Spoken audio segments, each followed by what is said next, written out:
Hello everyone, আসসালামু আলাইকুম। চলে আসলাম আজকের দুর্বিষহ ব্লগ নিয়ে। দেখেন আমাদের বাসার কি অবস্থা। সামান্য একটু বৃষ্টিতে, সামান্য বৃষ্টি বলবো না, সারাদিনের বৃষ্টিতে কি অবস্থা হয়েছে। বাসার মধ্যে পানি চলে আসছে, রাস্তায় হাঁটু পরিমাণ পানি হয়ে গেছে।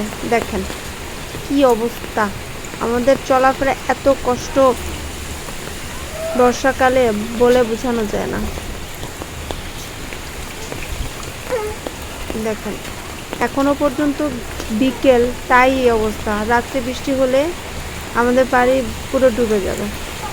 প্লিজ সবাই একটু শেয়ার করে দেবেন এই ভিডিওটা, যাতে উপর মহলে সবাই লক্ষ্য করে এবং আমাদের রাস্তার এবং পানি নিষ্কাশনের কাজগুলো দ্রুত করে দেয় প্লিজ।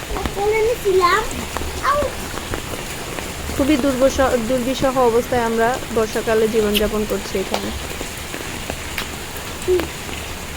এই যাবৎকালে এত পানি কখনো ওঠেনি। এখন যত আশেপাশে বাড়ি হচ্ছে, তারা পানি যাওয়ার ব্যবস্থা না রেখে বাড়ি করছে, যার ফলে দেখা যাচ্ছে যে পানি সঠিকভাবে যেতে পারছে না। আর আমরা যারা, দুর্বিষহ অবস্থা।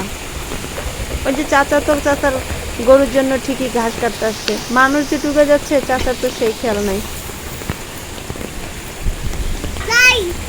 প্লিজ সবাই একটু ভিডিওটা শেয়ার করে দিবেন, যাতে